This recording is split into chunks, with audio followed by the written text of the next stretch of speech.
بسم اللہ الرحمن الرحیم۔ جب حضرت قطب الدین بختیار کاکی کی وفات ہوئی تو کوہرام مچ گیا۔ جنازہ تیار ہوا۔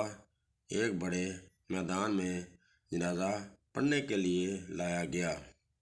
مخلوق بڑی تعداد میں جنازہ پڑھنے کے لیے نکل پڑی تھی۔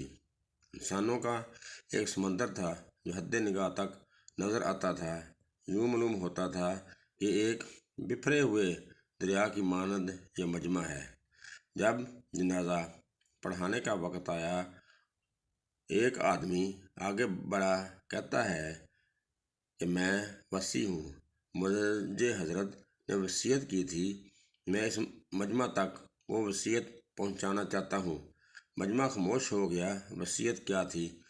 خواجہ قطب الدین بختیار کاکی رحمۃ اللہ نے یہ وصیت کی کہ میرا جنازہ وہ شخص پڑھائے گا جس کے اندر 4 خوبیاں ہوں۔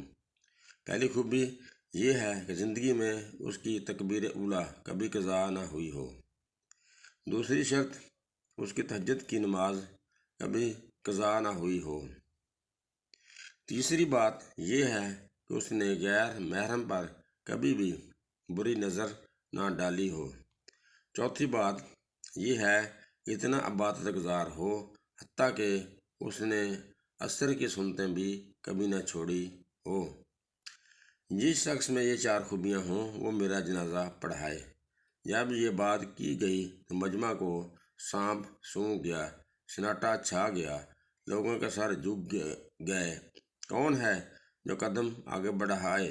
کافی دیر ہو گئی حتیٰ کہ ایک شخص روتا ہوا آگے بڑھا، حضرت قطب الدین بختیار کاکی رحمۃ اللہ کے جنازے کے قریب آیا، جنازے سے چادر ہٹائی اور کہا، قطب الدین، آپ خود تو فوت ہو گئے، مجھے رسوا کر دیا، میرا راز کھول دیا۔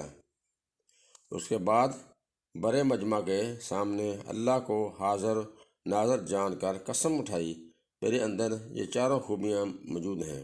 لوگوں نے دیکھا یہ وقت کا بادشاہ شمس الدین التمش تھا۔